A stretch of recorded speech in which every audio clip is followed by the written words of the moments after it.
और खेमेल्नित्स्की में यूक्रेन को बहुत बड़ी चोट। बड़ी खबर, जहां रूस ने यूक्रेन के एयर डिफेंस को कर दिया है तबाह।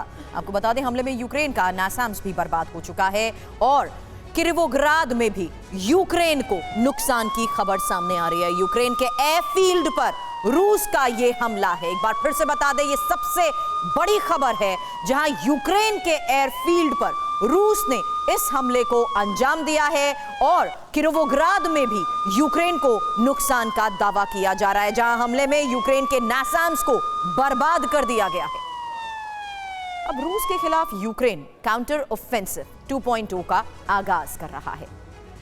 इसी के तहत यूक्रेनी डिफेंस ने रूस के 3 Su-34 बॉम्बर को भी मार गिराया है। यूक्रेन के इस हमले में 6 रूसी फाइटर पायलट्स की मौत हो चुकी है। जानते हैं यूक्रेन ने इस हमले को कैसे अंजाम दिया? पैट्रियट मिसाइल डिफेंस सिस्टम की मदद से। लेकिन इस पलटवार के बाद पुतिन का माथा हनक चुका है। इंतकाम की आग में सुलग रहे रूसी राष्ट्रपति ने अपने सबसे घातक विनाशक को वॉर जोन में उतार दिया है, जो किसी भी वक्त एटमी तबाही मचा सकता है। यूक्रेन, यूरोप, क्या अमेरिका तक में न्यूक्लियर बवंडर ला सकता है। आखिर क्या है पुतिन का ऑपरेशन सैटर्न, जिसे बढ़ चुकी है बाइडेन और जेलेंस्की की टेंशन? इस खास रिपोर्ट से समझिए।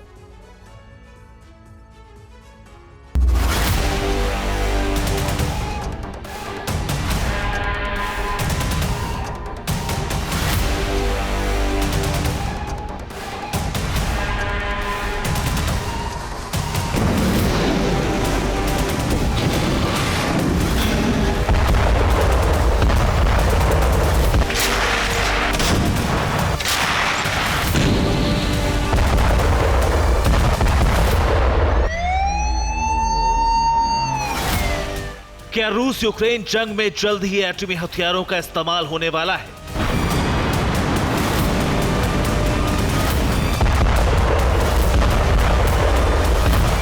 क्या यूक्रेन की सरजमी पर पहला न्यूक्लियर प्रहार होने वाला है?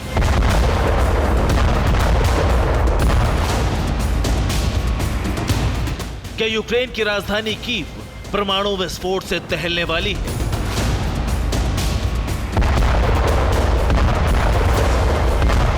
क्या रूसी विनाशकों के प्रकोप से यूक्रेन का कोना कोना तबाह होने वाला है? वैसे तो ये आशंकाएं बीते 2 साल से जताई जा रही हैं। कई बार यूक्रेन पर एन वेपन्स के इस्तेमाल की वार्निंग भी दी जा चुकी है, मगर पहली बार यूक्रेन ने एन प्लेन से जुड़ा सनसनीखेज खुलासा किया है। पहली बार रूसी डिफेंस की परमाणु तैयारी के अपडेट सामने आए हैं। वो ये कि प्रेसिडेंट पुतिन ने परमाणु प्रोग्राम को एक्टिवेट कर दिया है, जिसके तहत सैटर्न 2 मिसाइल बॉर्डर पर तैनात की जाएगी। सैटर्न 2 आईसीबीएम को न्यूक्लियर वॉरहेड से लैस किया जाएगा। यूक्रेन के साथ कई यूरोपीय देश सैटर्न 2 आईसीबीएम के टारगेट पर हैं। दर्जनों टायर वाले विशालकाय ट्रक पर लदा ये वही अग्निबाण है, जिसका इस्तेमाल पुतिन किसी भी वक्त यूक्रेन समेत अपने तमाम दुश्मन मुल्कों के खिलाफ कर सकते हैं।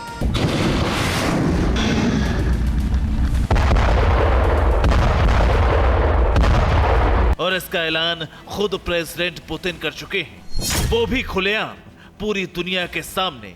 मैं सबको यह आश्वासन देता हूं कि किसी भी तरह की आक्रामकता अस्वीकार्य है, क्योंकि जैसे ही दुश्मन की मिसाइल का लॉन्च डिटेक्ट होगा, चाहे वो दुनिया के किसी समंदर से चले या जमीन से, उसके जवाब में हमारी सैकड़ों मिसाइल आसमान में होंगी और किसी भी दुश्मन का अस्तित्व नहीं बचेगा। एक साथ करोड़ों मिसाइलें कई दिशाओं में फायर की जाएंगी।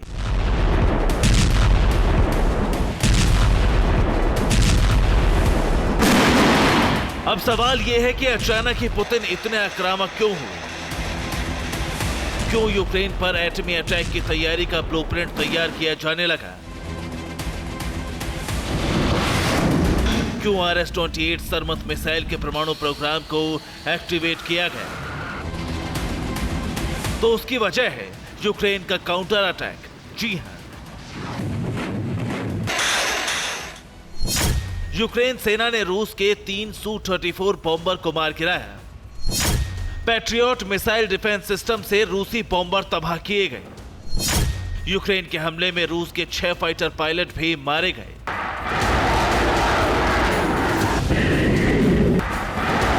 यूक्रेनी सेना के इस पलटवार से पुतिन का माथा ठनक गया। लिहाजा अपने 6 फाइटर पायलट की मौत और 3 बमबारी की तबाही का इंतकाम लेने के लिए पुतिन ने अपने सबसे घातक ब्रह्मास्त्र, जिसका नाम RS-28 सरमत मिसाइल है, जिसे नाटो सैटर्न यानी दैत्याकार शैतान कहता है, उसे वॉर जोन में उतार दिया।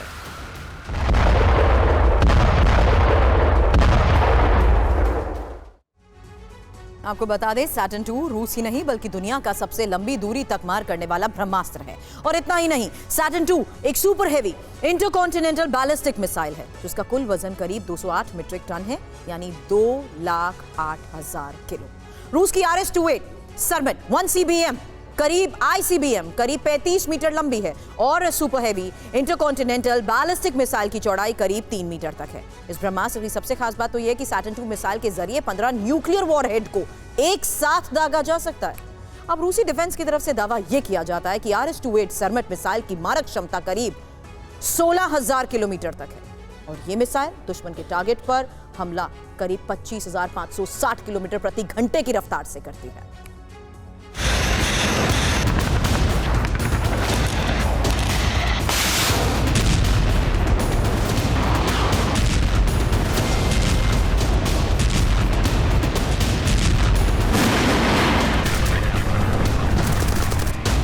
दरअसल जिस वक्त दुनिया का ध्यान इजराइल हमास के बीच जंग और गाजा की तबाही पर टिका है, उसी दौरान पुतिन ने यूक्रेन पर न्यूक्लियर हमले का ब्लूप्रिंट तैयार कर खलबली मचा दी। दावा तो यहां तक किया जा रहा है कि रूसी डिफेंस ने सरमत ICBM की कॉम्बैट बटालियन तैयार कर ली है। इतना ही नहीं, रूस RS-28 सरमत ICBM का टेस्ट भी कर चुका है। वहीं RS-28 सरमत की कुछ खेप को साइलो में रखा गया है।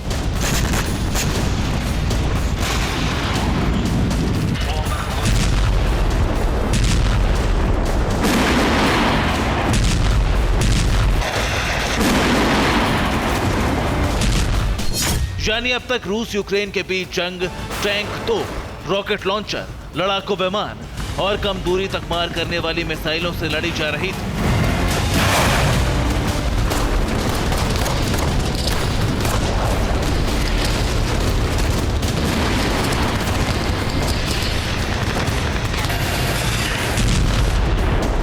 लेकिन अब वॉर जोन में पुतिन के सबसे विनाशक वेपन्स की एंट्री होने की आशंका बढ़ गई है।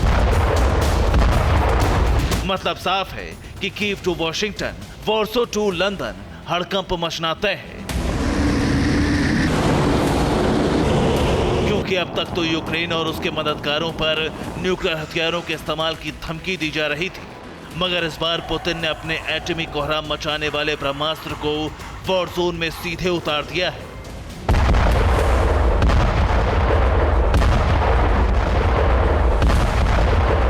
दरअसल यूक्रेन का काउंटर अटैक पहले से ज्यादा तेज हो चुका है।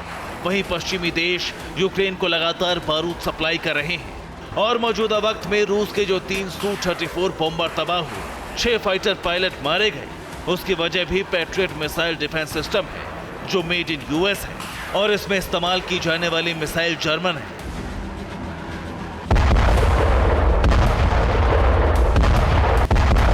ऐसे में रूसी सेना को लगातार हो रहे नुकसान और जंग के काफी लंबे वक्त तक खींचे जाने से पुतिन पर दबाव है। ऐसे में युद्ध खत्म करने के लिए पुतिन के पास एकमात्र विकल्प है सैटर्न 2 मिसाइल, जिससे टकराना अपनी मौत को दावत देने जैसा है।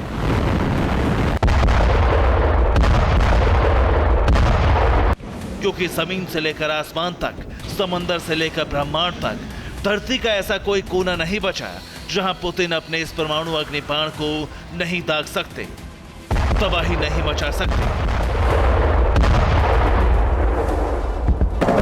Bureau report, TV9 Bharatvarsh.